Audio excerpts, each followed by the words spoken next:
a wise man knows that he knows nothing. I really love that quote because it signifies that regardless of how much you already know and how much work you've already put in, there's always room to grow and there's always something to improve on. And that's why wholeheartedly I think, without a doubt, that this one habit is literally going to change your life and make you a better person all across the board, no matter what it is you're doing, because this can apply to anybody, anytime, anywhere. So with that being said, I have to ask, when was the last time that you've read a book? Don't be a bitch right now and lie to me and say, oh, well, I read this online article and it says like kind of the same thing, because that doesn't count. We're also not talking books that your professor or teacher recommended, because that's not going to count either. We're talking about a topic that you were actually genuinely interested in researching, so you went out and bought a book and just doing all the research that you can on it. When was the last time? Because for me, before like a year or two ago, it was way back in like early high school, if not before that. And that was probably a book that a teacher recommended, or that we were forced to read for class. You know, I used to love reading as a kid. I loved like those little, what's it called? Goosebumps books. If any of you guys know those, that was my shit back in the day. But then I just kind of like stopped doing it, you know. And how sad is that I fell out of the habit of reading, and like most people my age, and even kids that are younger, we're just on our phones scrolling Instagram reels all day, just not learning anything, just kind of destroying our brains, you know, have the attention span of a goldfish, if not worse, you know.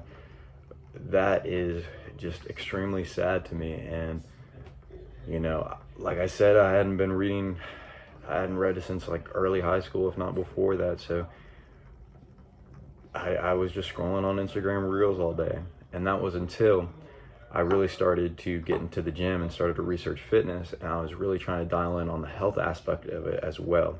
So my diet was a big focus at the time, and I ended up getting into this conversation with this friend of mine, and he recommended this book called Wheat Belly.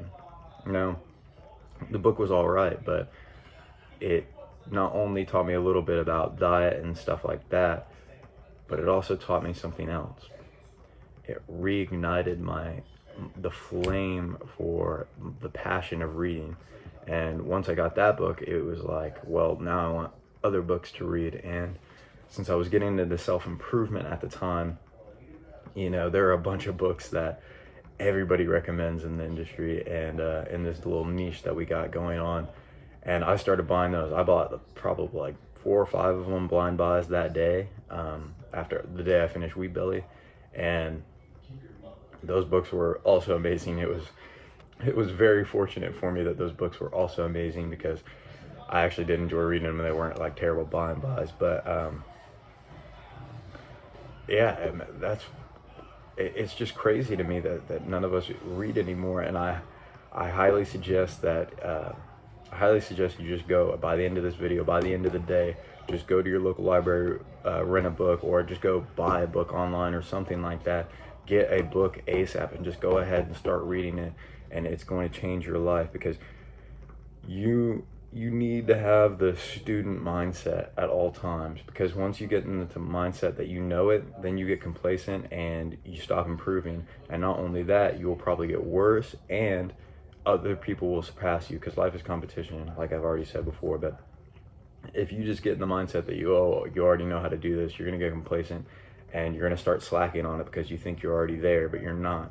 When you have the student mindset, you're always looking for new opportunities to grow, and your mind's open to new ideas and new experiments to help make everything more efficient and more technical. So I really think you should just always have that student mindset. And like I've been saying, books are a great way to do that. You're just going to get more knowledge. You're going to get more knowledge, and you're going to be able to learn a lot more. You're going to increase your vocabulary across the board, make you seem more intelligent, more sophisticated to people you talk to about these subjects. And overall, it's just going to improve your life, because you're going to know a lot more about the topics that you're actually interested in, and which it's just crazy to me. Like I said, I went from just scrolling on Instagram Reels all day, just attention span of a goldfish, to now, literally last night, me and my friend were discussing the new books that he got, and I have a couple of them, so we were discussing like what I think of them and how I think he'll enjoy it and stuff like that. But we went from talking about sharing Instagram Reels with each other to discussing books. Now, that's the most alpha Chad fucking thing I think we could do, and I think that you should be doing that too. I really do. So if you don't know where to start and you're interested in self-improvement, a great book I'd recommend is The Way of the Superior Man, or the book I've been reading recently, the newest book I got. I'll show you. I've talked about it in almost every video, but it is Psycho-Cybernetics by Maxwell Maltz. This is a phenomenal book about mindset and how you can train your mind to basically take over the world. So one of those two books would be a great start, especially The Way of the Superior Man. It's a really good read, and it's not too long either in each chapter. It's just, it'll help you get your life on point, especially if you don't really know your purpose or your goals in life. Same thing with Psycho-Cybernetics. If you have a terrible mindset or you're depressed or something like that, I think that would be a really good book, especially if you have low self-esteem. That would be a really good book to start with, either of those two. So yeah, I just wanted to make this short video just to share this one habit with you, because I know for a fact it will change your life, and I felt it was important to share that with you, just like someone did for me. So go ahead and get one of those two books, or just let me know in the comments what book you decided to read today. Make sure you do it today, or at least by just today, within 24 hours of watching this video. And just let me know what book you decided to read, and remember, be better than you were yesterday.